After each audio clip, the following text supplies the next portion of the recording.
Então conseguimos fazer uma relação entre a mente e o mundo espiritual, que é o temor a Deus, para que o Espírito Santo possa agir na nossa vida, na nossa mente, mudar, equilibrar o nosso temperamento, para que possamos então ter comportamentos adequados. Amém? Amém. Amém? Então, para a gente recapitular aqui, que a gente vai entrar agora efetivamente no livro de Provérbios, tá bem? Falamos então que o livro de Provérbios, ele é a sabedoria divina aplicada na nossa vida diária. Amém? Então, o que é o livro de Provérbios? São dicas, digamos assim, para ensinos, instruções, práticas para a nossa vida diária, só que é uma sabedoria divina. É uma aplicação de Deus na nossa vida, tá bem? E ela vai tratar para coléricos, sanguíneos, melancólicos e fleumáticos. Em determinados aspectos, ela vai falar para uns, em determinados momentos vai tratar especificadamente com outros, e em determinados momentos vai falar para todos. Amém? Amém até aqui? Falamos sobre o capítulo 1. Todos leram o capítulo 1 de Provérbios? É importante para a gente poder já ter uma noção prévia do que vamos falar. Então, Provérbios capítulo 1, abre aí. Abre a sua Bíblia no meio, vai sair no livro de Salmos. Aí você pula um livro para frente, vai chegar lá já em Provérbios, tá bem?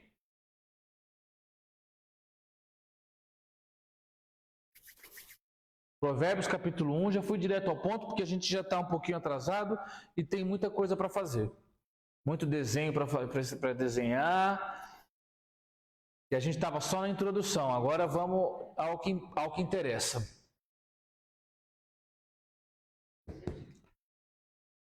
Todos acharam Provérbios capítulo 1?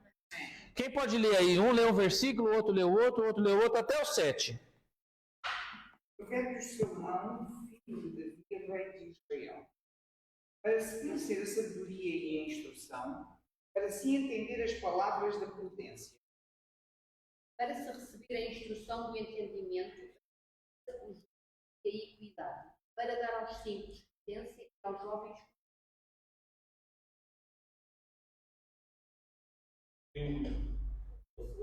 Claro, filho. Eu os ouçam também, sabe, para que aumente o conhecimento, para que adquira habilidade. Verso 6, vamos lá. Para compreender provérbios e parábolas, palavras dos sábios do inimigo. O temor do Senhor Jeová é o princípio da sabedoria, mas os insensatos desprezam a sabedoria e a instrução. Então, primeira coisa, a sabedoria, preste atenção, a sabedoria é uma pessoa. Amém. Jesus. A sabedoria é uma pessoa. Lembra que nós lemos Provérbios capítulo 8? Você já não lembra, né? Isso é terrível. Então a sabedoria é uma pessoa. Em todos os aspectos da sua existência, ela vai sempre ser Cristo.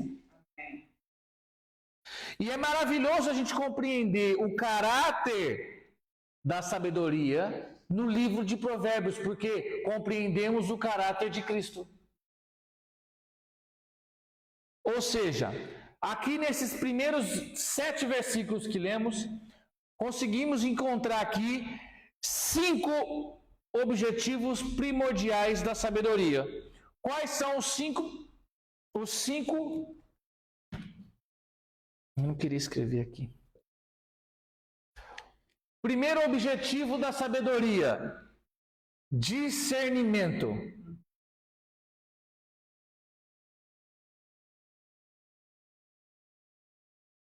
Você precisa da sabedoria divina, ou seja, você precisa conhecer o caráter de Cristo para que você tenha discernimento. Só que tem crente que acha que tem discernimento, que conhece Cristo, mas que não está aqui, não sabe nada disso. Não sabe nem que a sabedoria é uma pessoa. Como que você, olha aqui para mim, como que você que é crente vai ter discernimento das coisas se você nem sabe que Cristo é a sabedoria e que é a sabedoria que vai te dar discernimento? Amém. Então, o primeiro objetivo da sabedoria é dar discernimento. Estes são os provérbios de Salomão, filho de Davi, rei de Israel, para se conhecer a sabedoria e a instrução, para se perscrutar as palavras da inteligência. Ou seja, para se compreender as palavras da inteligência, para se ter discernimento. Segundo objetivo da sabedoria, versículo 3, para se receber a instrução da sabedoria, em justiça e equidade. Isso você conhece como discipulado.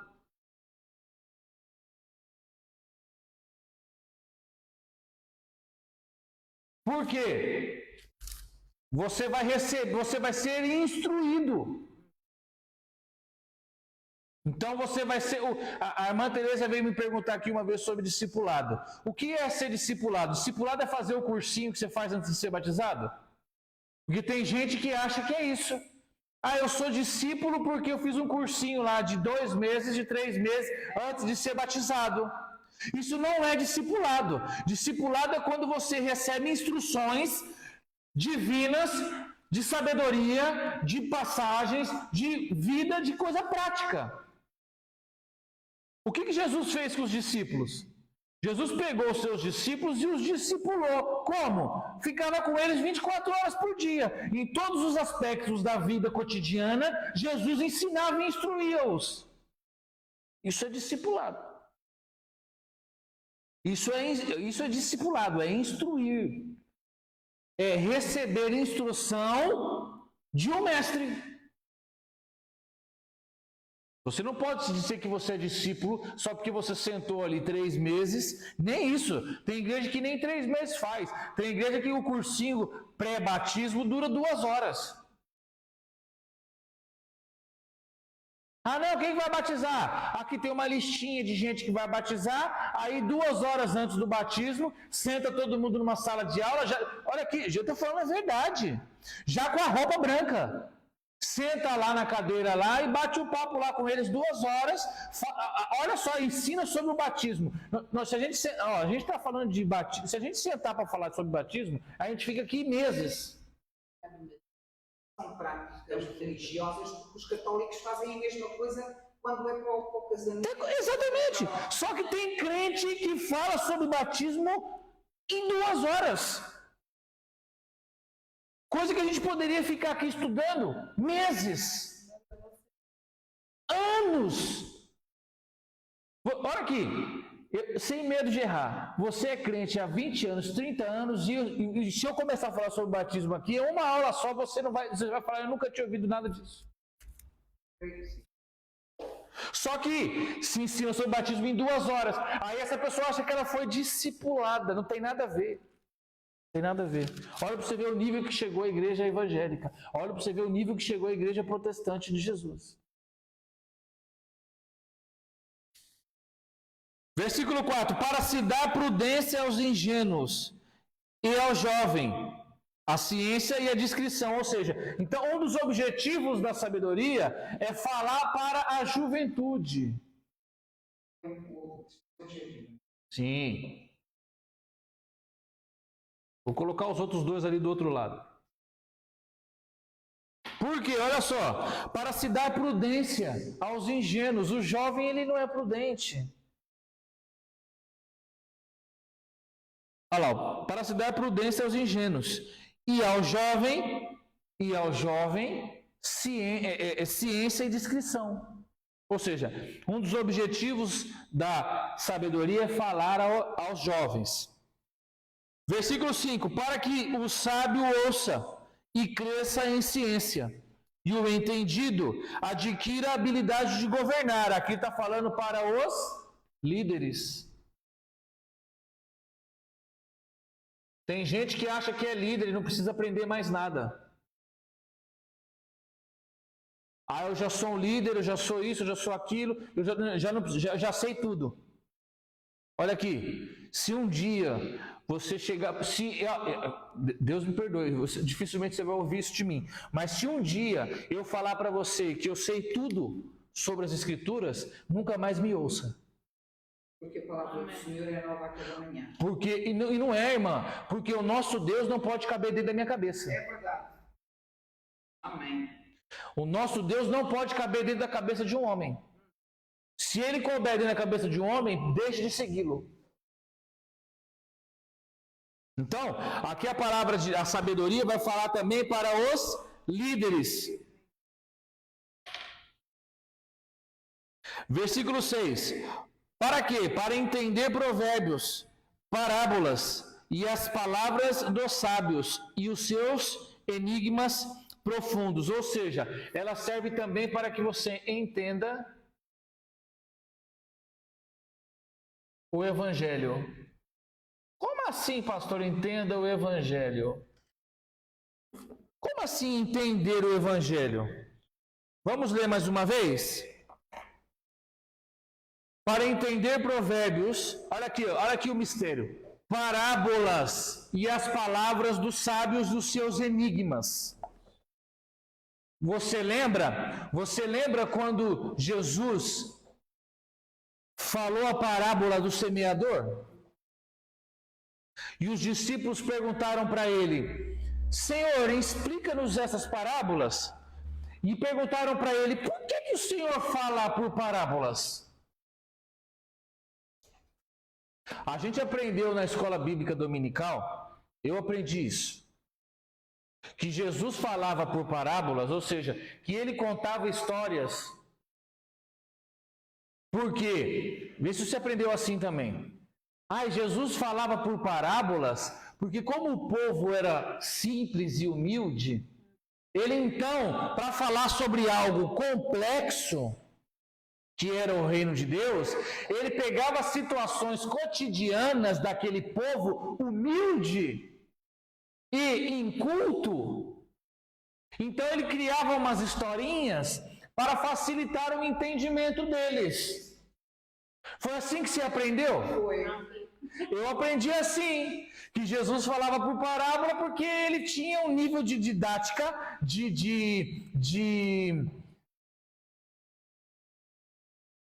o seu curso pedagógico excelente.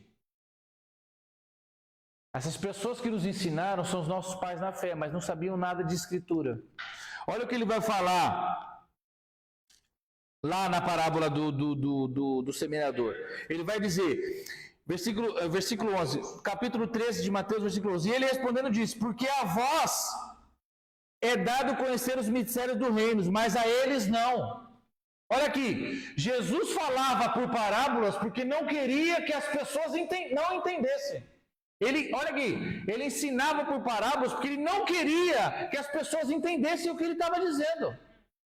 Ele não queria que os fariseus entendessem. Olha só, versículo 19, versículo 18: escutai vós, pois, a parábola. Ouvindo alguém a palavra do reino e não entendendo, vem o maligno e rebata o que foi levado do seu coração. Ou seja, ele está dizendo: olha, eu não quero que eles entendam, porque para vocês é dado conhecer o reino. E era para os judeus. Os discípulos. Ou seja, ele falava por parábolas, não era para que as pessoas entendessem, era para que os fariseus não entendessem. E agora se a gente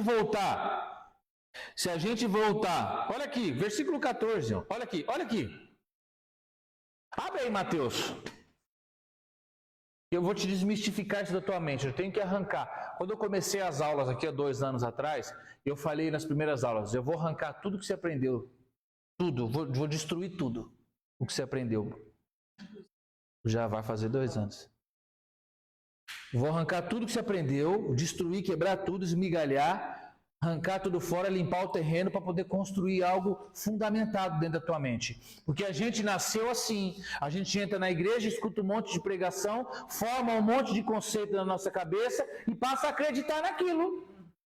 Só que a gente não sabe de onde vem aquilo, do porquê que vem aquilo. Por que você... Mas por que Jesus ensinava por parábolas? É porque ele queria que as pessoas entendessem, porque era mais fácil. Onde que está isso na Bíblia? Nem sei. Não, é como na Igreja Católica, eles dizem, eu sou católico porque meu pai já era, minha mãe já era e eu vou ser. Mas 1/3 dos anjos dos céus caíram na rebelião de Lúcifer. Sim, onde está isso na Bíblia? Nem sei. É assim que a gente aprendeu a Bíblia.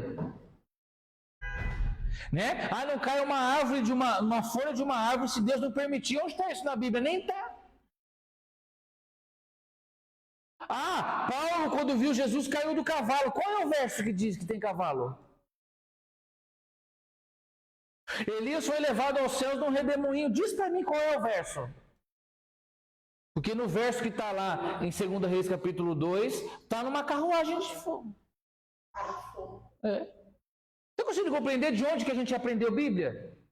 Da cabeça das pessoas. E o meu objetivo é esse. Se você, depois da nossa aula, eu falei isso, lembra? Se você, depois de uma aula minha, sair daqui bravo comigo, dizendo que eu sou um herege, tá feito o meu papel. E você chegar na tua casa, abrir a Bíblia, para poder procurar um verso, para poder me desmentir, eu já fiz o que eu devia. Te levei para a Bíblia. Todo mundo achou Mateus capítulo 13? Verso 9. Quem tem ouvidos para ouvir, ouça. É claro que tem ouvidos para ouvir, ouça. Não era disso que ele estava falando. É claro que quem tem ouvido, ouve. Ele não estava falando disso. Versículo 9, né? Quem tem ouvidos para ouvir, ouça. E acercando-lhes os discípulos, disseram-lhe, olha lá aqui. Por que lhes fala por parábolas? E ele respondendo disse, porque a vós, discípulos, é dado conhecer os mistérios do reino dos céus, mas a eles não lhes é dado. Porque aquele que tem, se dará, e terá em abundância. Mas aquele que não tem, até aquilo que tem lhe será tirado. Por isso, lhes falo por parábolas, para que eles, vendo, não veem. Para eles que veem, não veem. E ouvindo, e nem compreendem. Ou seja, eu falo a eles por parábolas, para que eles ouçam, mas não me compreendam. Você aprendeu a vida toda que ele falava em parábola porque é mais fácil para eles entenderem. Não, ele não queria que eles entendessem. Por quê? Porque os discípulos, olha o que ele disse no versículo 11, a vós, é dado com os seus mistérios do céu. a vós.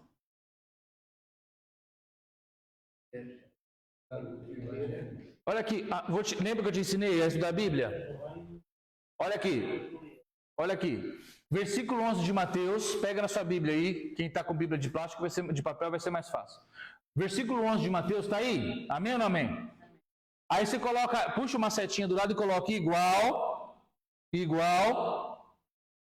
Provérbios 1:6.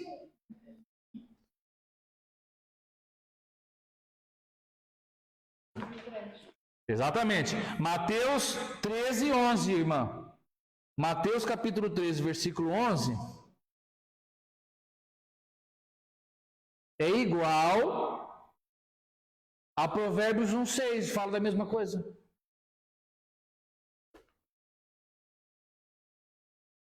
Pode riscar na Bíblia mesmo, irmão, não é pecado não.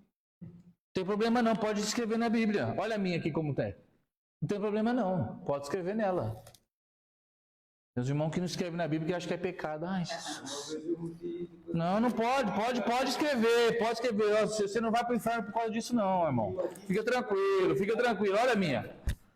Fica tranquilo. Olha aqui, uma Bíblia rabiscada, anotada. Olha, tem um crente fiel ali atrás. Vai por mim. Porque o reino dos céus foi dado para aqueles... Neste caso era para distinguir o nível das pessoas. Exato. Nós não estamos falando aqui... Exatamente, nós não estamos falando aqui de mente reformada, transformada, Então, quem tem uma mente transformada pelo Espírito Santo, compreende o reino. Que é o que nós estamos falando aqui em Provérbios capítulo 1. Ou seja, aquele que tem a mente transformada, conhece que a sabedoria, na verdade, é Cristo. Então, qual que é o objetivo? Vamos voltar para o início da nossa aula. Qual que é o objetivo da sabedoria, que é Cristo? Dar discernimento, fazer discípulos, falar à juventude, falar aos líderes e fazer com que eles entendam o Evangelho. Só que você tem que ter a tua mente transformada de maneira espiritual, que nós falamos na outra aula, semana passada, para que você possa entender o Evangelho. E aí agora você é separado, o joio do trigo. Amém. Pega uma água para mim, por favor, amor. Está conseguindo compreender como as coisas começam a se encaixar e fazer sentido? É por isso, irmão, que uma pessoa que não tem a mente transformada não vai compreender o Evangelho. Não vai compreender. Ah, mas eu tenho 50 anos de crente. Pode ter 300. Se a sua mente não foi transformada pelo Espírito Santo de Deus, você não vai compreender nada. É o que está escrito aqui.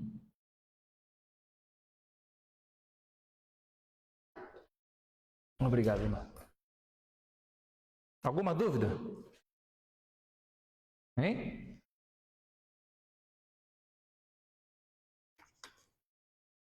Provérbios capítulo 1.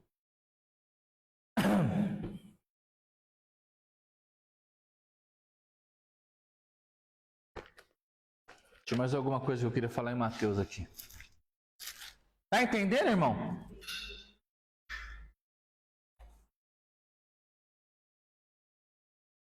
E por que eles não tinham que entender? Ele explica no verso 14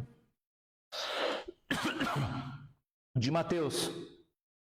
Por isso lhes falo por palavras, verso 13. Porque eles vendo não veem, e ouvindo não ouçam, nem compreendam. E neles se cumpre a profecia de Isaías, que diz: ouvindo ouvireis, mas não compreendereis, e vendo vereis, mas não percebereis. Ou seja, Jesus tinha que falar em parábolas para que os fariseus, ou seja, para aqueles que não tivessem a mente transformada, para aqueles que não fossem discípulos, não compreendessem, porque uma vez Isaías disse que isso aconteceria. Porque Jesus tinha que cumprir todas as profecias. Está conseguindo pegar? E hoje continua sendo assim, irmão. A igreja está cheio de crente que não compreende nada, que não entende nada, que sai daqui no domingo. Se você perguntar para ele ali na esquina do que foi dita a mensagem, ele nem sabe. Por quê? Porque não compreendeu nada, não teve a mente transformada, porque não veio para cá para cultuar, porque não veio para cá para entregar, porque veio aqui para olhar qual que é o sapato do pastor, que veio aqui para ver se o pastor está bem vestido ou não, que veio aqui para saber se a irmã está conseguindo pegar? São velhas criaturas revestidas de novas. Repito, vou falar o que eu falei no início da aula hoje. Sabedoria divina. A sabedoria é Cristo. Como que você vai ter discernimento se você nem sabe que a sabedoria é Cristo? Se você nem sabe que o caráter da sabedoria de Provérbios capítulo 8, em todo o livro de Provérbios, fala do caráter de Cristo.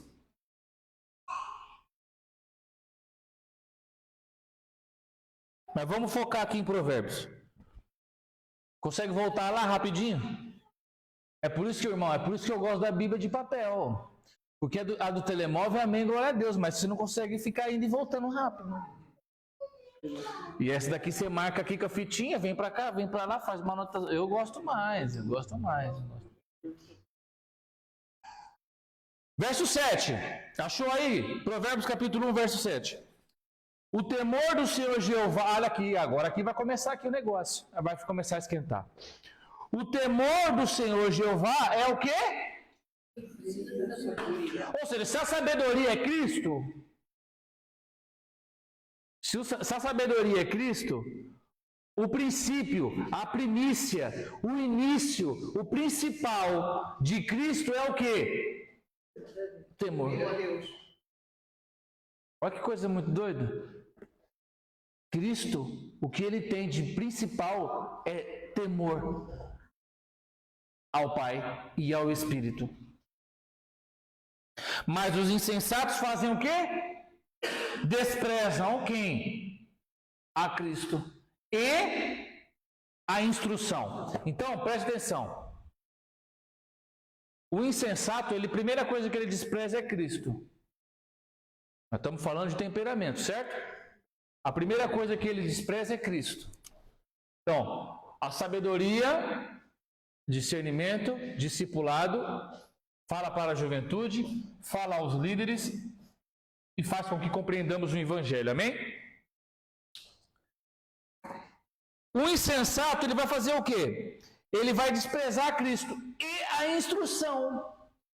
Como assim a instrução? Tudo bem, ele vai desprezar Cristo, mas a instrução, o que é a instrução? A instrução é aprender com alguém. Por isso que eu falei, a igreja tinha que estar cheia hoje. Olha aqui para mim. Salvo algumas exceções,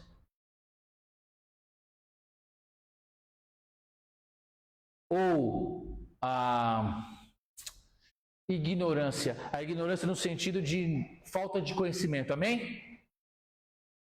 As pessoas que deveriam estar aqui e não estão, já não temem mais a sabedoria nem a instrução. Porque se elas não estão aqui para ter instrução, você acha que elas temem a Cristo? Vou falar de novo. Olha aqui. O insensato despreza a Cristo e a instrução. Ou seja, o resto da igreja que era para estar aqui, está desprezando a instrução e automaticamente já desprezou a Cristo. Por quê? Cristo, que é a sabedoria, vai dar o quê? Discernimento. Aquela pessoa que teme o Espírito Santo, que conhece o caráter de Cristo, sabe que Ele é a sabedoria, toda vez que tem uma oportunidade de ser instruído, é o primeiro a chegar. Olha aqui, se você teme a Cristo, se você teme ao Espírito Santo, se você sabe que é Jesus quem vai te dar discernimento, toda vez que você tiver a oportunidade de ser instruído por Ele ou por alguém, você não pode perder. Você anseia por isso, você deseja por aquilo, porque você sabe que você vai obter discernimento, que você vai ser discipulado, que vai ser falado para você. Então olha aqui para mim, olha aqui para mim.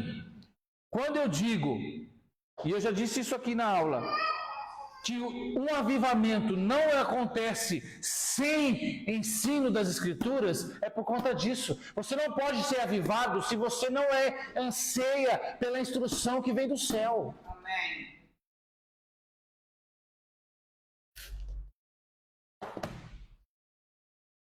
Tá aqui, ou então pega essa parte aqui de Provérbios e rasga. Está aqui, ó. O insensato despreza a sabedoria e a instrução. Ou seja, o insensato não quer vir para a escola bíblica porque ele não quer ser instruído. Os loucos. É louco, ela é louco. Ou seja, olha aqui, eu já falei sobre isso. O principal ensino do livro de Provérbios, que vai falar sobre a sabedoria divina, está no verso 7. Capítulo 1, verso 7. É o principal.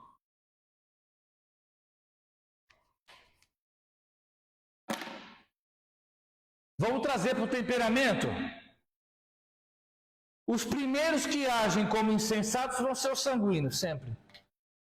Está aqui o sim. Isso aqui é bênção. Esse aqui é bênção. Bênção. Os primeiros que agem como insensatos são os sanguíneos.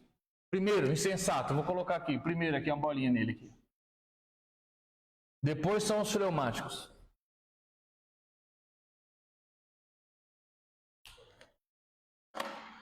Por quê? O fleumático é aquele que sempre vai deixar as pessoas decidirem por ele. O fleumático, geralmente, ele é aquele conciliador, aquela pessoa que está sempre em cima do muro. E quem está sempre em cima do muro, deixa que os outros decidam por ela. Então, são os diplomáticos. Eu não quero ficar mal com ninguém. Então, eu gosto do Benfica, mas o esporte é bom também. Então, assim, ele está sempre em cima do muro. Então, ele sempre, se a maioria, olha aqui para mim, se a maioria decide por não ir na escola, ele também não vai, porque também não quer ficar mal. Vocês estão conseguindo compreender? Gente, a igreja é assim, ó, olha aqui. É que a gente tem que sofrer mais para contrariar isso. Exato, olha aqui. Se todo mundo está vindo no culto da escola bíblica, só você que não, você é um fleumático, você vai fazer o quê? Não posso ficar de fora, também tem que ir. Porque o pastor não vai me ver lá, porque o fulano não vai me ver lá, e eu quero estar bem com todo mundo. Mas agora se não está indo ninguém, também não vou, porque se eu for, aí a maioria vai ficar perguntando para mim por que eu estou lá.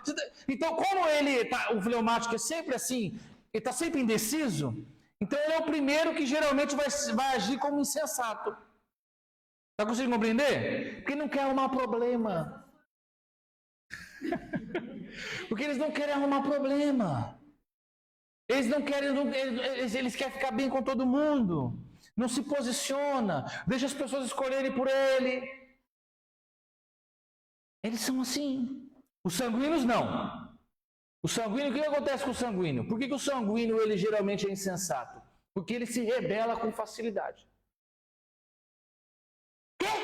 Pastor, você não sabe? Que isso? Eu fui lá na escola bíblica, o pastor Eric falou que o arrebatamento não vai acontecer no piscar de olhos? Herético.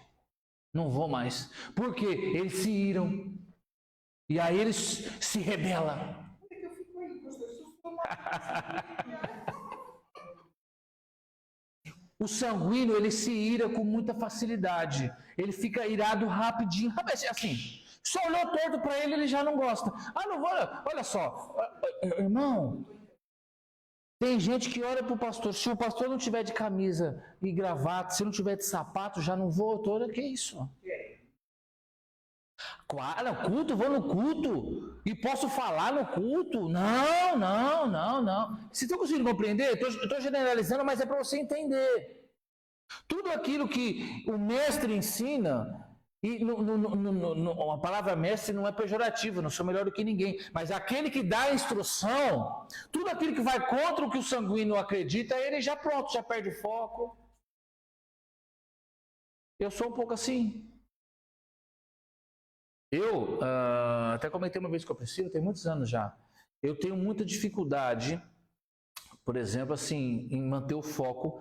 Por exemplo, quando alguém vai pregar, por exemplo, e eu vou assistir a pregação da pessoa. Então, se aquela pessoa, assim, escorregar umas 2 ou 3 vezes na questão da doutrina, eu já perco o foco. E eu oro muito a Deus isso. Eu falo, Senhor, me dá foco, porque às vezes a pessoa, às vezes é uma falha humana. Mas tem mensagem do Senhor ali na palavra. Mas eu já tendo aí, falou alguma coisa que já não, eu já desfoco. Tá bem? Eu não me iro, mas assim, a gente já discorda disso, já não presto mais atenção. Então, não acho que está certo, discordo, já não ligo mais. Tem gente, daqui tem gente assim. Esse pastor discorda disso aqui, já não venho mais, já não ouço mais, quando ele prega já não presto mais atenção. Vocês estão conseguindo compreender? São sanguíneos. E qual que é a grande questão aqui, que eu estou querendo mostrar para vocês?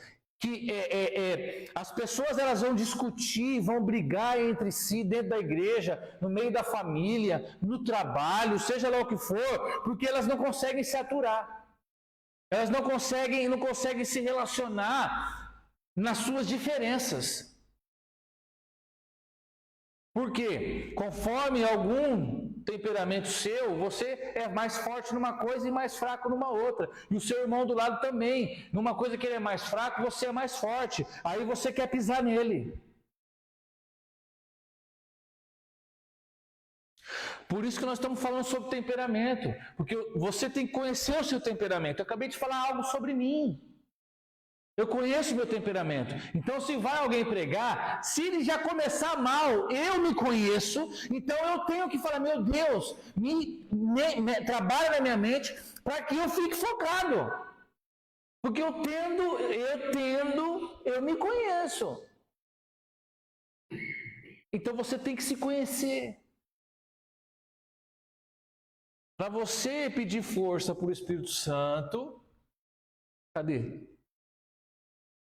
Para que o seu temperamento, que é o que você tem, você nasceu assim, você vai morrer assim. Se você é sanguíneo, você vai morrer sanguíneo. Se você é melancólico, você vai morrer melancólico. Só que você tem que pedir para que o Espírito Santo balanceie o seu temperamento para que o seu comportamento seja adequado. Está conseguindo pegar? Para que você consiga se relacionar com as pessoas de maneira adequada, de maneira respeitosa, de maneira agradável. Está conseguindo pegar? Amém. Abra aí sua Bíblia em João, capítulo 2, versículo 25. Vamos aprender aqui com o mestre. João 2:25.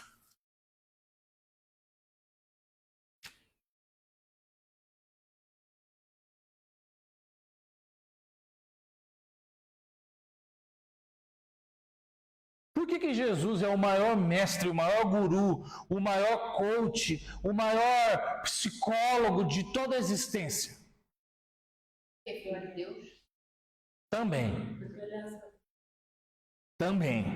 Mas está aqui no verso 25. Por que ele se relacionava tão bem com os homens? Por que todo mundo queria estar perto dele? Por que todo mundo queria ouvir ele? Por que todo mundo queria ser ensinado por ele? Não é só porque ele era filho de Deus, porque ele se despojou da tua glória. Verso 25. E não, está falando de Jesus, e não necessitava de que alguém testificasse do homem, porque ele bem sabia o que havia no homem. Ele conhecia as pessoas. Ele conversava com a pessoa ali pouco tempo. Lembra da mulher samaritana? Pouco tempo ele conversava com a pessoa, ele já identificava na pessoa o temperamento dela, ele já sabia como ela ia reagir, porque cada temperamento reage de uma forma a um determinado tipo de circunstâncias. Ele conhecia, então ele equilibrava-se a si e equilibrava a pessoa. É mais ou menos o que o psicólogo faz, não é, irmã? Ele compreende, ele tem empatia o suficiente para ouvir, compreender a pessoa e falar aquilo que a pessoa precisa ouvir.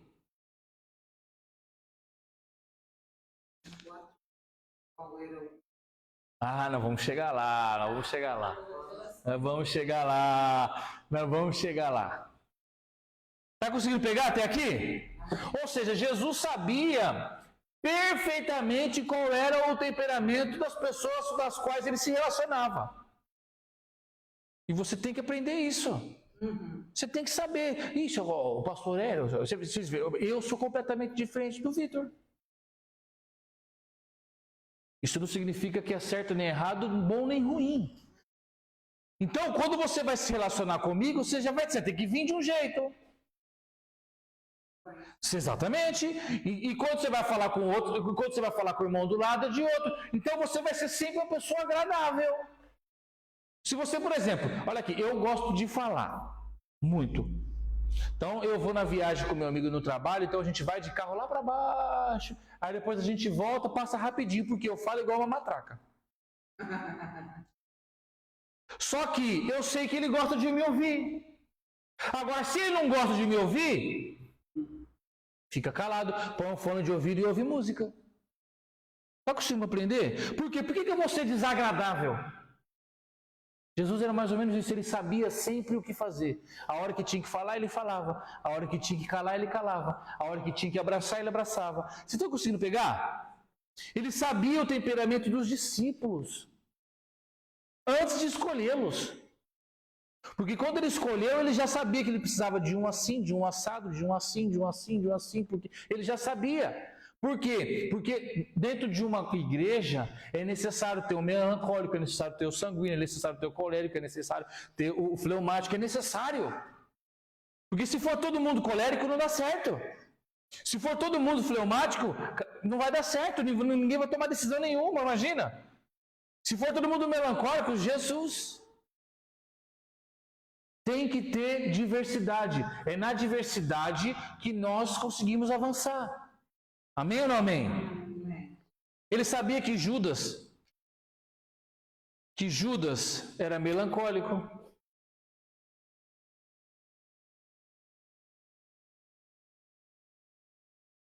Ele sabia, por exemplo, que João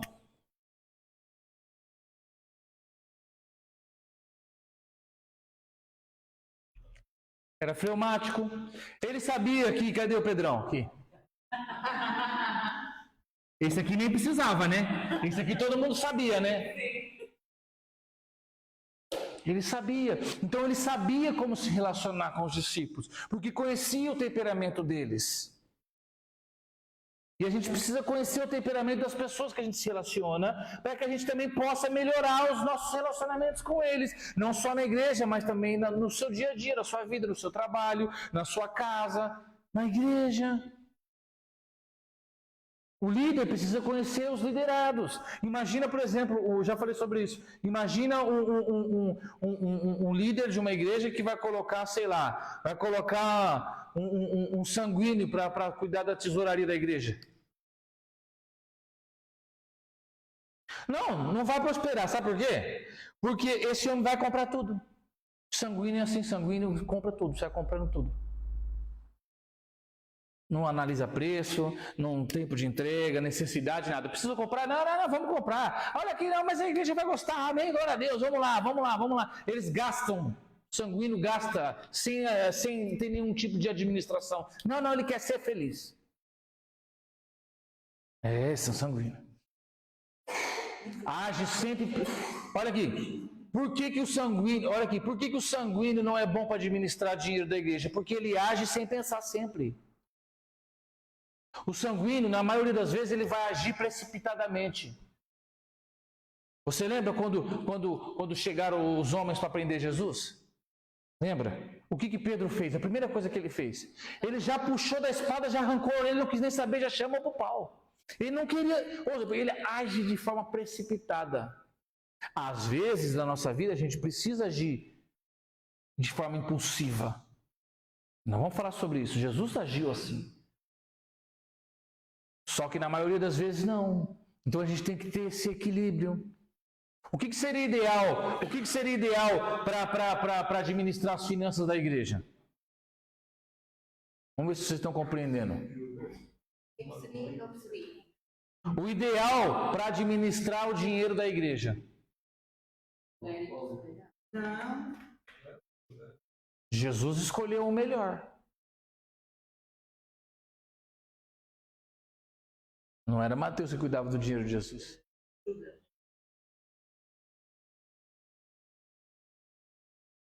Quem é que cuidava da bolsa com o dinheiro do ministério de Jesus? Não, Judas. Ou seja, o melancólico que cuidava do dinheiro da igreja. Por quê? Porque ele é rigoroso com as despesas. Ele é fiel. O melancólico, ele gosta de cumprir as regras. Ele vive sobre as regras. Então, quando você for pôr alguém para administrar o dinheiro na tua casa, na tua empresa, seja lá o que for, procura um melancólico, porque ele vai prestar conta de tudo. Ele vai analisar o melhor preço. Se você falar para ele, olha, você só pode comprar se fizer 3 orçamentos. Ele vai sentar em cima daquela regra e ele não vai comprar se não tiver 3 orçamentos. Se você falar para ele, olha, só pode comprar se tiver aqui um formulário de necessidades, assim, assado. Ele vai seguir a regra, aquilo à risca, ou seja, ele vai administrar o seu dinheiro muito melhor. Amém ou não amém? Ou seja, Jesus escolheu o ideal. Porque olha aqui, Se Jesus escolhe, por exemplo, lembra dos discípulos de Jesus que falaram: a gente foi lá na cidade e eles não receberam a gente. Quer que a gente ore que caia fogo do céu aqui? Imagina se quem cuidasse do dinheiro fosse esses dois.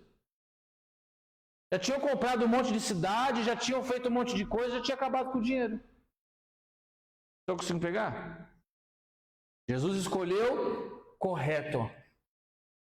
Por quê? Ele conhecia os temperamentos das pessoas. Ele conhecia as pessoas. A bolsa do ministério de Cristo estava sempre com Judas. Tudo bem que ele fez o que fez, né? Mas o ministério de Jesus, enquanto foi necessário que o ministério de Jesus prosperasse, prosperou. Por quê? Porque era um homem correto, com a função correta.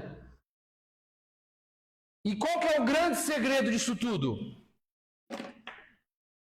O temor ao Senhor, que nós lemos lá em Isaías capítulo 11. Lembra? Não precisa abrir não, que senão a gente perde muito tempo. Isaías capítulo 11, versículo 1. E sairá um ramo do tronco de Jessé, e um renovo brotará de suas raízes, e repousará sobre ele o Santo Espírito do Senhor Jeová, o Espírito de sabedoria, o Espírito de inteligência, o Espírito de conselho, de fortaleza, o Espírito de conhecimento e temor do Senhor. Então, sobre Cristo repousou os 7 Espíritos de Deus. Falamos sobre isso na última aula, não falamos? Falamos ou não falamos? Deixa eu pegar minha cola aqui. Então, preste atenção.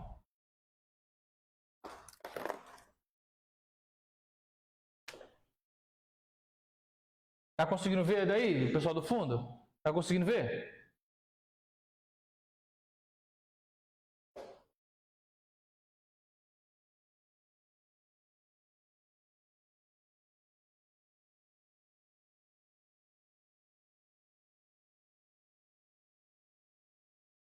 Ela não era bem assim, tá bem? Não é assim. A menorá, que é o castiçal, o candelabro que tinha dentro do templo de Salomão, do templo de Israel, e também no oh meu Deus, não, fugiu o nome. Lugar santo. Não, ele ficava no lugar santo, mas como que era o nome? Esqueci. Jesus amado, fugiu o nome do tabernáculo. Então, ele não era assim, tá bem? Ele era mais parecido com o formato de uma árvore. Depois eu mostro para vocês. Então, aqui, presta atenção, o Espírito, 7 Espíritos, amém? Estamos falando de 7 Espíritos. 7 Espíritos de Deus, amém ou não amém? Amém ou não amém? Então, qual que é o segredo dos temperamentos? Os 7 Espíritos de Deus, quantos Espíritos? 7. São quantos Espíritos? 7.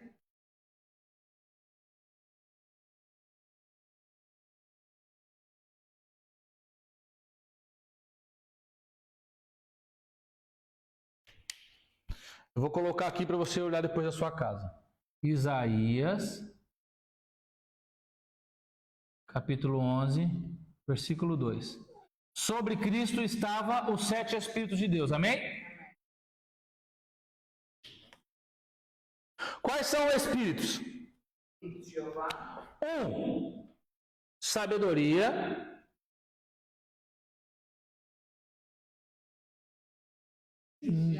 2. Eu fiz uma colinha aqui para a gente ganhar tempo.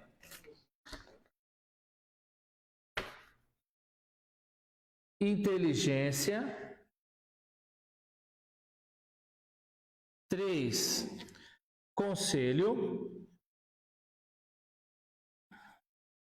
4. Conhecimento. Já vai entender.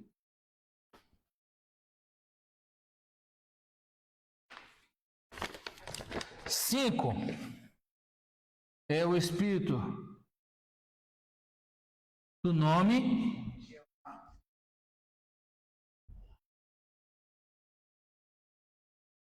6, fortaleza. E o 7º, ó que beleza, presta atenção.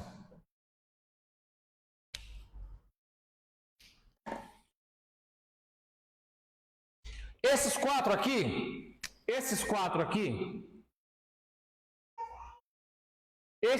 Deus vai distribuir para todos, tá bem? Então, para todos, para fleumáticos,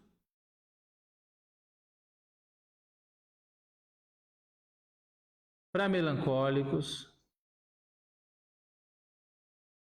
para sanguíneos e para coléricos. Amém? Isso aqui, ele vai distribuir para todos, vai servir para todos os temperamentos. Todos os temperamentos vão ter espírito de sabedoria, todos os temperamentos vão ter espírito de inteligência, de conselho, de conhecimento, todos os temperamentos. Olha que Jesus, quando foi descer à terra, ele sabia que ele ia ser homem. Amém ou não amém? Amém ou não amém? Ele sabia que ele ia ter um temperamento. Amém ou não amém? Ele sabia que o temperamento que ele ia receber ia definir os comportamentos dele. Amém ou não amém? O que ele fez? Isaías capítulo 11, versículo 2. E repousará sobre ele... Não minto. Provérbios, capítulo 1. Onde nós estávamos? Então nós lemos em Isaías, capítulo 11, versículo 2, que todos os 7 espíritos estavam sobre ele. Amém? Mas o que Provérbios, capítulo 1, versículo 7 diz? O temor do Senhor Jeová é o princípio da sabedoria. A sabedoria é quem? Cristo, ou seja, ele preferiu entre os 7. Amém? Amém? Então, presta atenção. Esses 4 Espíritos de Deus vão servir para quê? Para equilibrar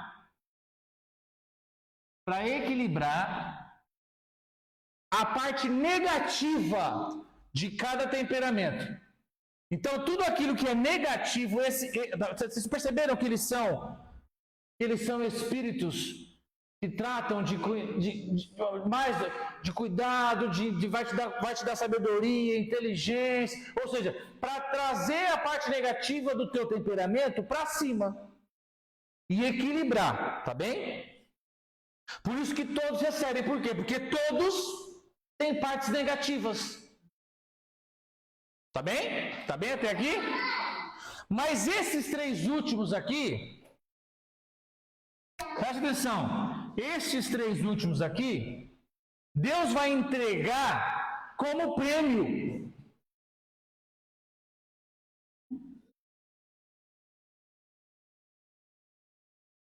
Deus vai entregar como prêmio. Vai entregar como prêmio para quem? Para quem buscá-los.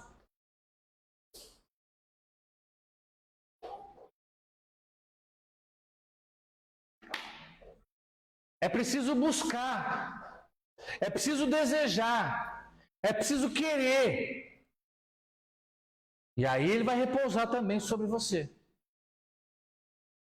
Está conseguindo pegar? Ou seja, você na sua vida normal, ele repousa sobre você. Quando você levantou a mão, recebeu Jesus como seu Salvador da tua existência, o Espírito Santo veio sobre a tua vida, vivificou o teu espírito, amém ou não amém? E agora mora em você, você é templo do Espírito Santo, amém, glória a Deus. Tudo isso daqui você já recebe, automático. Isso aqui vai servir para quê? Para te ajudar nas suas fraquezas.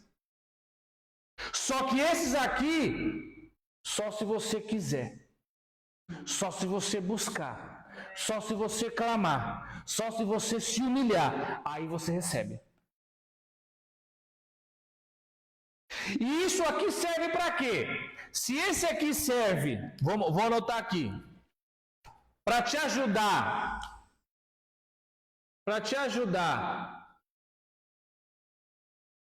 nas fraquezas, e aqueles lá servem para quê? Não. Esse aqui vai te servir, vai te ajudar para despertar em você a liderança que você precisa. Ah, mas eu não sou líder de nada. Você é sim. Você é líder pelo menos da sua própria vida. Pelo menos a sua vida você lidera. Então, para que você lidere a sua vida de maneira excelente, de maneira adequada, você precisa ter isso aqui debaixo da tua vida, sobre a sua vida, sobre a tua existência. O Espírito do Senhor Jeová, o Espírito de fortaleza e o Espírito de temor. Amém ou não amém? Amém. Por isso,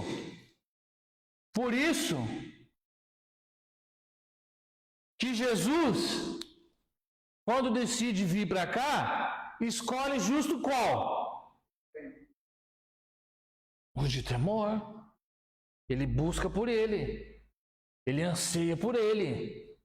Por quê? Porque ele sabia que ele ia ter um temperamento e que esse temperamento ia causar algum tipo de comportamento, e ele, para tomar o comportamento correto, decidiu entregar a sua vontade ao Espírito Santo de Deus. Por quê? O segredo de qualquer temperamento, não sei qual é o seu, mas o segredo para que ele seja correto e faça você se comportar corretamente é o Espírito Santo agindo em você. Foi aquilo que nós falamos na outra aula. Porque o que o Espírito Santo vai fazer? O que o Espírito Santo vai fazer? Ele vai potencializar em você aquilo que falta. Tá bom aqui? Todo mundo anotou?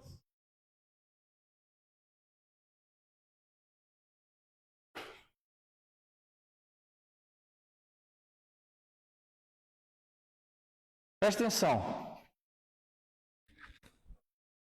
Olha isso aqui. Olha, o pessoal, olha, tem tanta gente perdendo isso aqui, Jesus. Amém.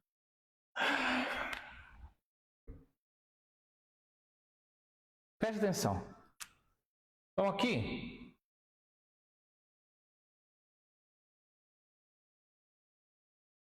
Aqui é a vontade humana. Amém? A vontade humana para qualquer coisa que você quiser imaginar e que você quiser, enfim.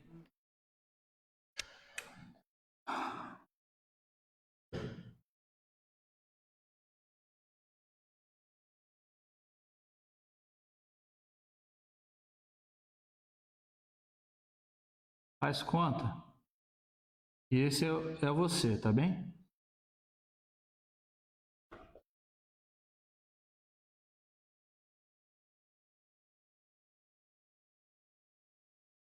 Faz conta que esse aqui é você. Então você é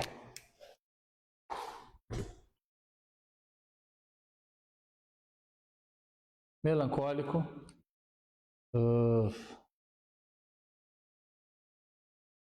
sanguíneo.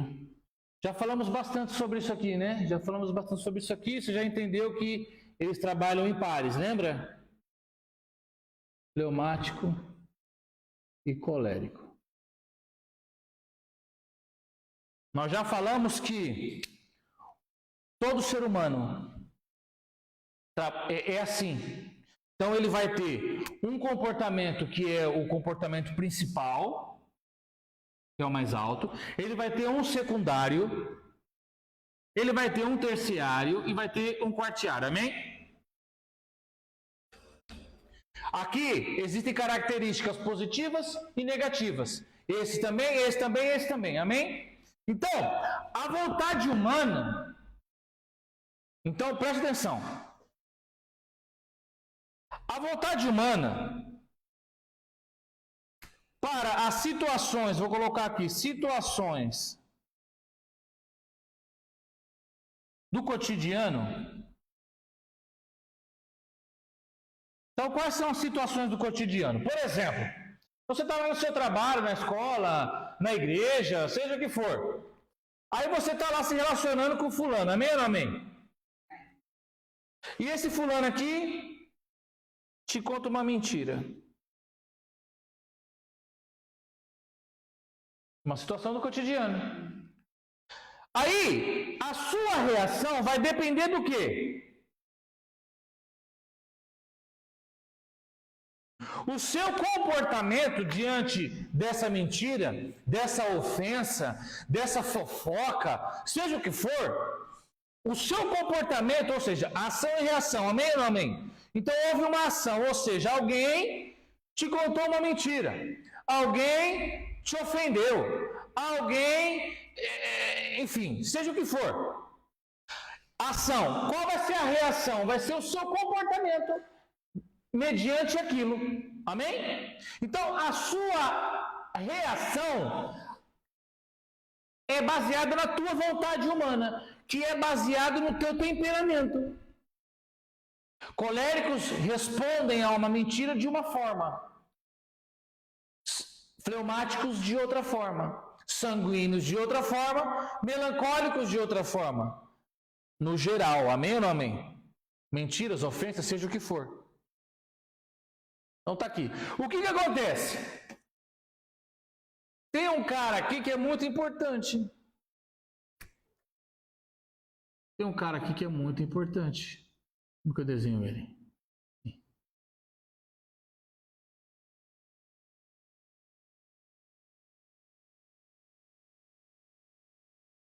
É o Espírito Santo. Tá bem? O que ele vai fazer? O que ele vai fazer? Então, esse aqui é o temperamento humano, tá bem? Vou marcar aqui. É o temperamento humano. O temperamento humano, vou repetir para você poder ficar bem. Ele é quem vai dizer qual vai ser o seu comportamento. Amém? Como que você reage às situações do cotidiano? Mentira, ofensa, fofoca e situações do dia. Então, essas situações do cotidiano, você vai reagir conforme o seu temperamento. Isso estou falando do homem normal, a vontade humana. Amém? Então, o que nós temos que fazer?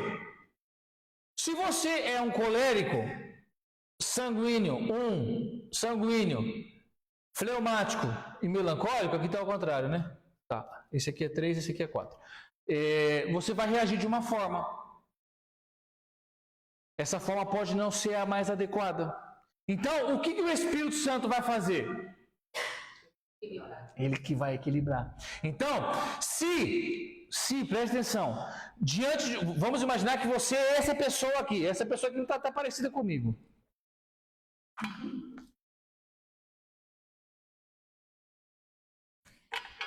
Se você é essa pessoa, então você vai reagir mal em determinadas circunstâncias. Amém ou não amém? Então você tende a agir mal. Por quê? É assim que você é. Então o que o Espírito Santo vai fazer? Ele vai te equilibrar. Vamos imaginar que para determinada situação, você precisa... Vou dizer que esse gajo aqui sou eu.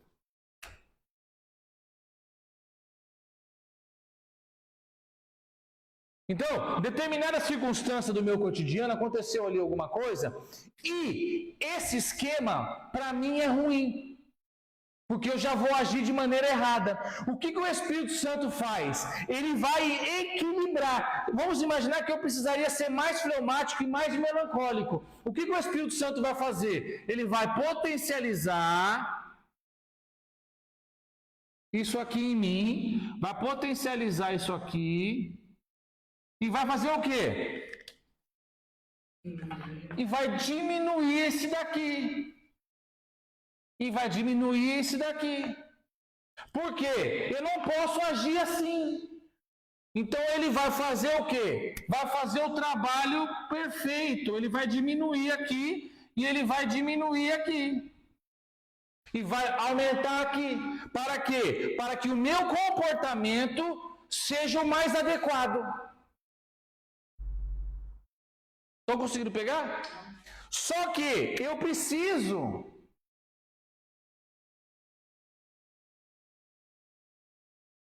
fazer algo importantíssimo, que é o quê? Entregar. Essa é a parte difícil.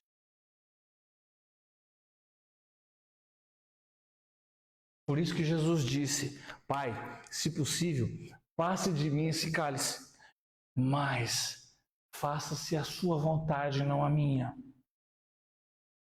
Porque ali naquele momento, ele estava querendo agir de outra forma. Ele talvez quisesse fugir, ele talvez quisesse correr, ele talvez quisesse pegar e reunir um exército e partir para cima dos romanos e destruir tudo para poder sobreviver. Mas não, ele disse: potencializa em mim aquilo que é preciso para que eu tome a atitude correta. Amém ou não amém? E nós, quando nós nascemos de novo, quando nós recebemos Jesus como Senhor e Salvador da nossa existência, a gente precisa entregar a nossa vontade para o Espírito Santo, para que Ele nos domine e para que Ele ative em nós aquilo que é necessário em cada situação da nossa vida. Dia após dia. Agora, nós falamos de Provérbios, lembra dos insensatos?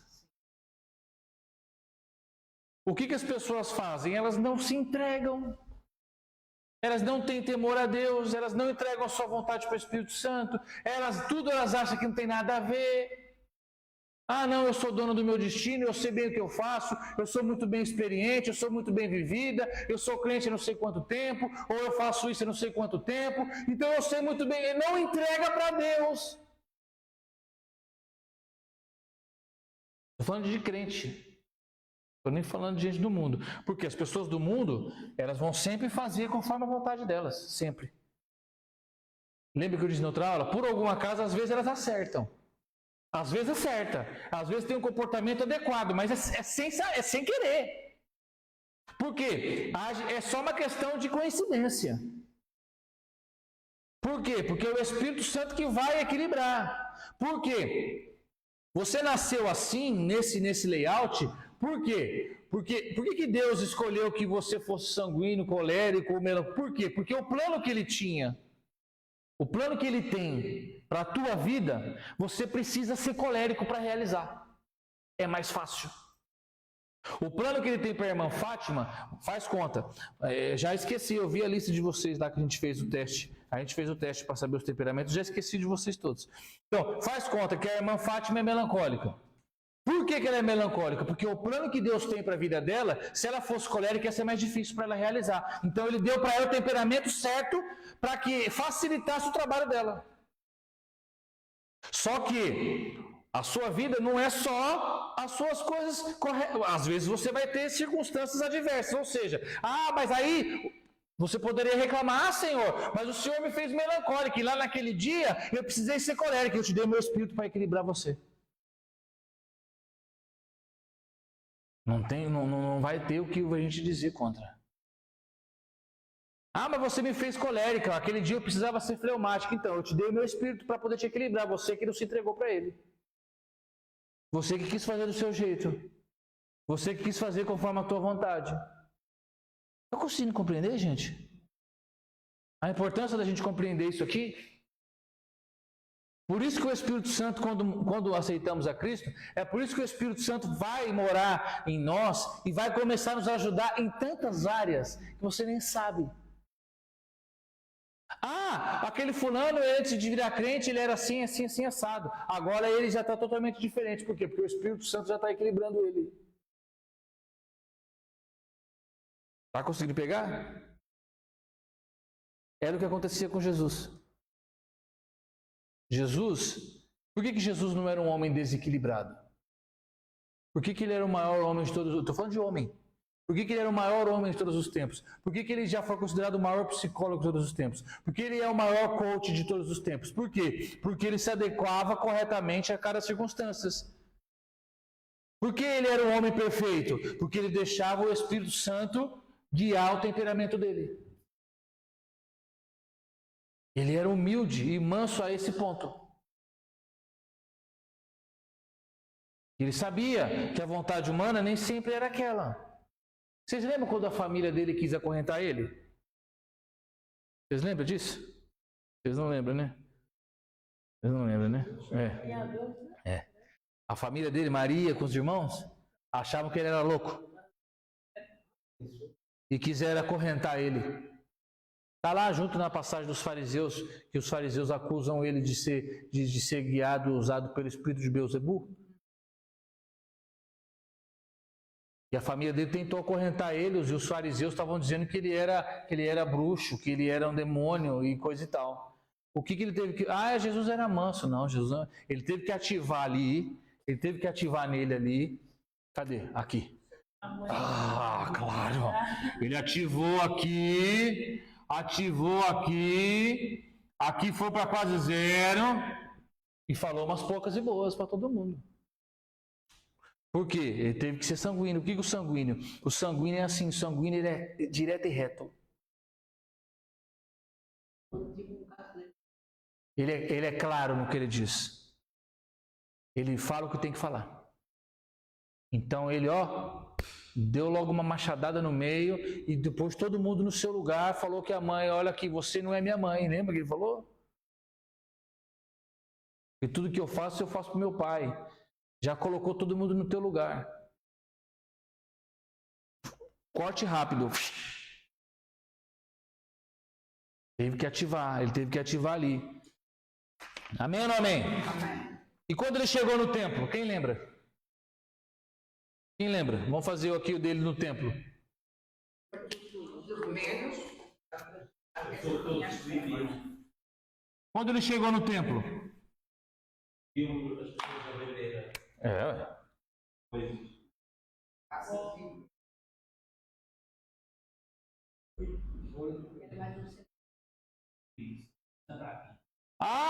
Jesus era desequilibrado. Mas Jesus era manso. Lembra que falam isso? Jesus era manso, humilde.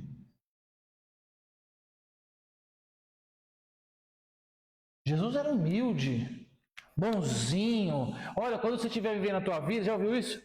Quando você estiver vivendo a tua vida, pense no que Jesus faria. Já ouviu isso? Não pense não. Não pense não, porque Jesus tinha um temperamento, você tem outro. Lembra quando ele estava lá? Aí ele pediu para o Espírito Santo. Espírito Santo.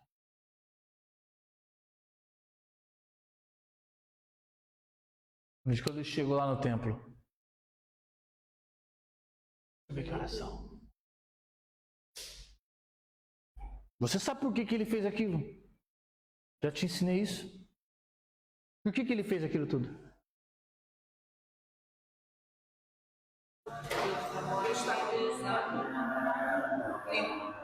Oi? Era a casa do tempo. A casa de Deus para o comércio. A gente aprendeu isso, né? Que estavam vendendo coisas no templo. Então não pode vender livro na igreja. Eram coisas que não glorificavam o Senhor. Era para oferecer no templo. Eles vendiam o bezerro lá. A pessoa comprava o bezerro e oferecia como oferta. Então... Acho que aquilo tirava o foco das pessoas. Deixa eu te ensinar então. Já percebi que você precisa... olha aqui. Como é que funcionava? Por que Jesus virou tudo no templo? Pensa numa pessoa que morava na Turquia. Um judeu que morava na Turquia. Então, uma vez por ano, pelo menos, ele saía da Turquia e ia até Jerusalém para ofertar em Jerusalém. Amém? E ele levava os seus animais. Não tinha, né? Levava os seus animais. Então ele pegava lá, sei lá, faz conta que tivesse uma família grande, aquele povo naquela época tinha muito filho. Então faz conta que ele ia ofertar lá para a família dele toda. Então saía aquela caravana em rumo a Jerusalém. Amém? 2.000 quilômetros, faz contas. 2.000 quilômetros, Portugal não tem 2.000 quilômetros de extensão. Faz conta, vou facilitar para você. Então, se você sair lá de cima, lá da ponta lá da Bragança até o Algarve, você com mais 50 meninos, você sabe que esses meninos são terríveis. Criança pequena, e de colo, escadinha, um com 5, um com 6, um com 7, um com 8, um com 9, um com 10, menino, menina, idosos, 60 pessoas, mais 100 animais, a pé, Em Alcatrão. Mais a plantação dos quantos? levando os animais. Essa família está indo adorar a Deus, amém ou não amém? Vai levar os animais como sacrifício, como oferta. Então ele ia com esses animais. Agora olha aqui para mim. Se viesse um mosquito, uma melga, pousasse no boi. Pensa, o cara ele estava levando 60 bois. É pouco ou é muito? É pouco ou é muito? Se hoje já vale muito, imagina naquela época. Ele está levando 60 touros para ofertar. Se viesse uma melga, pousasse naquele touro à noite, picasse ele, e aquela ferida infeccionasse, aquele touro já não servia para ser oferta. Porque quando esse homem chegava lá, em Jerusalém, ele tinha que levar todos os animais dele para o sumo sacerdote e inspecionar aqueles animais, isso está lá em Levítico, inspecionar aqueles animais, e aí o sumo sacerdote dava o ok de que aquele animal poderia ser ofertado. Amém até aqui? Então, o que acontecia? Esse homem, muitas vezes, não levava, mas podia, isso podia. Está na Bíblia, isso podia. Então, o que esse homem fazia? Então, ele ia, ao invés de levar 60 touros, levava um. E quando ele chegava lá, ele tinha dinheiro, lá já tinha animais pré-selecionados, e ele podia comprar esses animais, isso é bíblico, ele podia comprar esses animais com dinheiro, era a moeda do templo, pegava esses animais já selecionados e sacrificava. Amém, glória a Deus, isso podia ser feito. Amém até aqui? Isso sempre foi feito. Qual foi o problema da época de Cristo? Anás e Caifás, o que eles fizeram? Eles fizeram um esquema com os vendedores de animais. Então, quando esse homem chegava com o touro dele, vindo da Turquia, entregava esse animal, o sacerdote que fazia a fiscalização falava, esse animal está negado. Vem cá, irmão, faz favor, e você também. Não, só irmão, vem cá, me ajuda aqui. Isso, você me ajuda. Então, desculpa a comparação, mas é só para eles entenderem. Faz conta que esse aqui é o meu touro. Então eu deixava lá esse touro, e aí o sacerdote vinha e falava, não, esse animal está reprovado, não serve como sacrifício. E aí, o irmão, vem cá, irmão, você, vem cá. E aí o dono do touro, ia embora sem nada. Compra o dinheiro com ela. Ó, eu preciso de um touro. Ele falava, eu preciso de um touro, porque o meu foi negado. Ela dava o dinheiro para ele, amém? Isso. Aí olha o esquema que eles fizeram. Pegava esse touro que foi negado e vendia para ele. E o dinheiro que ela recebeu ficava metade para o sacerdote e a outra metade para o vendedor dos animais. Vai lá, meu irmão. Corrupção. Era isso que acontecia naquela época. Foi esse o esquema que Anás e Caifás fizeram.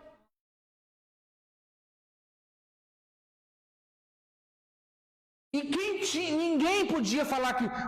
Quando eu, sacerdote, rejeitava aquele animal, ninguém tinha coragem de falar, peraí, por que não? Como assim?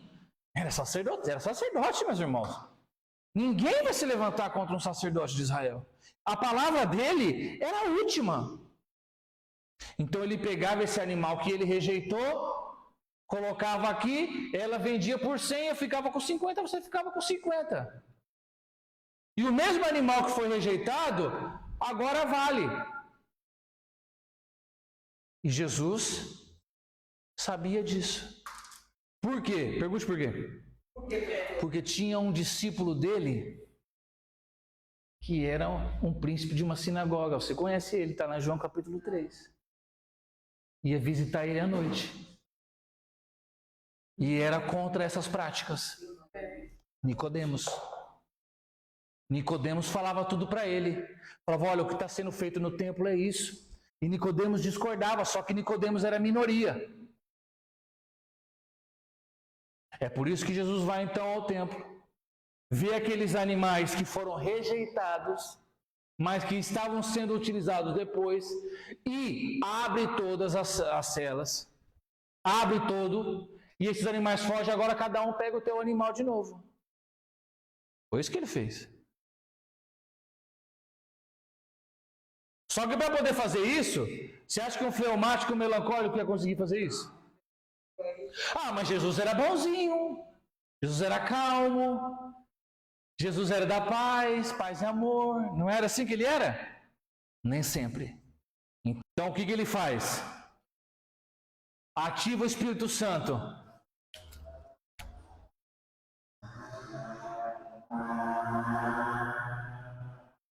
E diminuiu aqui.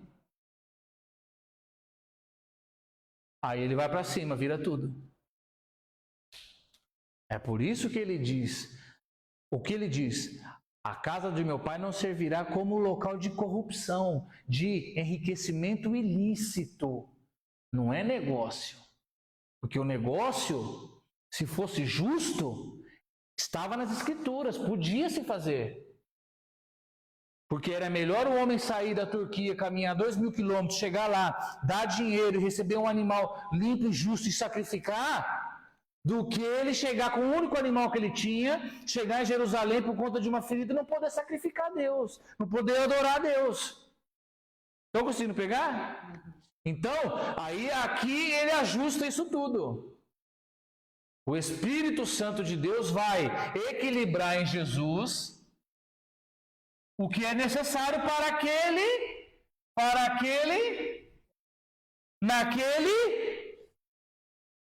naquele momento.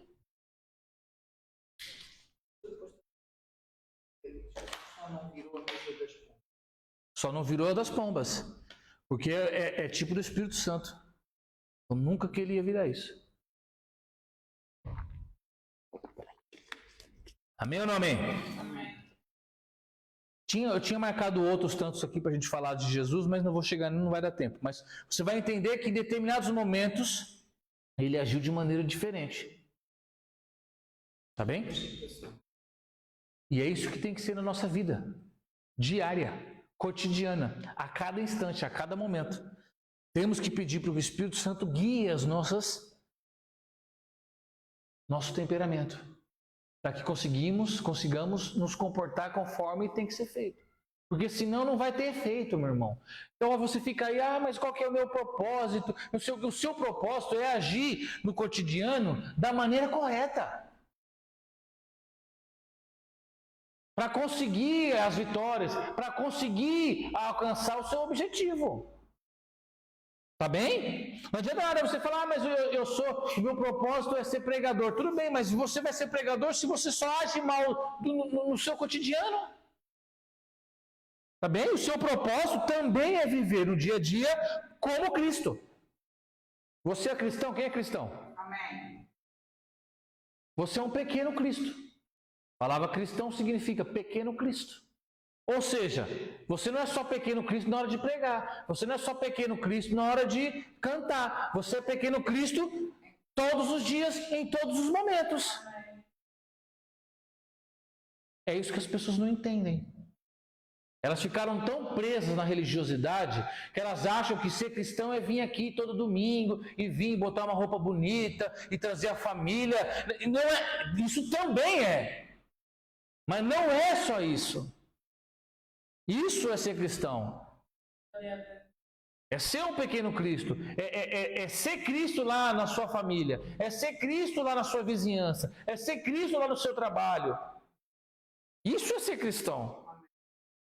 Ah, pastor, mas é muito difícil. Não estou dizendo que é fácil. Mas você colocar a sua vontade à disposição do Espírito Santo, você vai ver que as coisas vão começar a mudar. Amém ou não amém? Então tá bom. Paulo era diferente. Paulo já era diferente. Paulo era melancólico, mas Paulo também era colérico. Ele era meio incomum. O colérico geralmente é sanguíneo, o sanguíneo geralmente é colérico 1 e 2. Geralmente, Paulo era diferente. Paulo ele era melancólico, mas também era colérico. É uma combinação meio incomum, mas ele era assim. Ele era assim. Exato, porque o que acontece? Os grandes músicos, artistas, escritores, geralmente esses são melancólicos. Que eles vivem muito da própria tristeza, eles consomem muito a própria solidão. Você vê que esse pessoal do mundo, esses artistas, você vê que eles tudo se suicida, eles tudo vivem de depressão. Por quê? Porque eles são melancólicos, eles se alimentam disso. Paulo era um pouco assim também. Você vê que ele vai falar depois que ele vai falar que não tinha mulher, então ele era sozinho, automaticamente não tinha filhos, não tinha família, então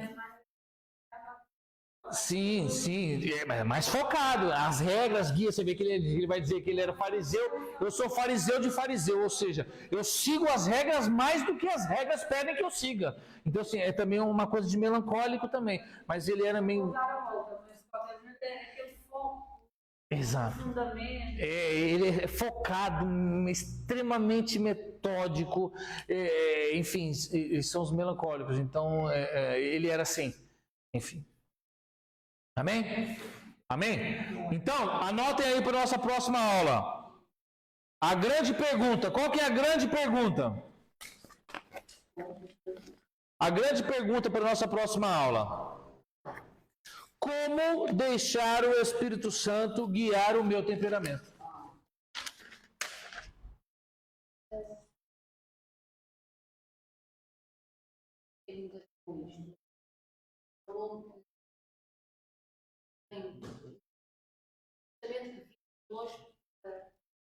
Os erros e com os toscos. Depois que Jesus morreu, ainda havia esses animais. Então, o que aconteceu foi o seguinte: o povo de Israel só pode sacrificar animais no templo. Não pode sacrificar em nenhum outro lugar. O que aconteceu depois da morte de Cristo e ressurreição? No ano 70, o templo foi destruído. Então, durante esses 70 anos, 70 não, menos, Jesus morre no ano 33, então do ano 33 até o ano 70, ainda houve sacrifícios no templo pelos judeus. Os judeus ainda sacrificavam. Só que quando o templo é destruído, no ano 70, então não é mais sacrifício desde então. O povo judeu não sacrifica mais animais. Por quê? Lá em Levítico diz que o povo de Israel só pode sacrificar animais no templo. Como o templo não existe mais, então eles não sacrificam mais. Mas vão voltar a sacrificar, está nas Escrituras. Quando eles reerguerem o terceiro templo, vai voltar os sacrifícios. Bem? Mas aí já é história para a escatologia. Tá bem? Então significa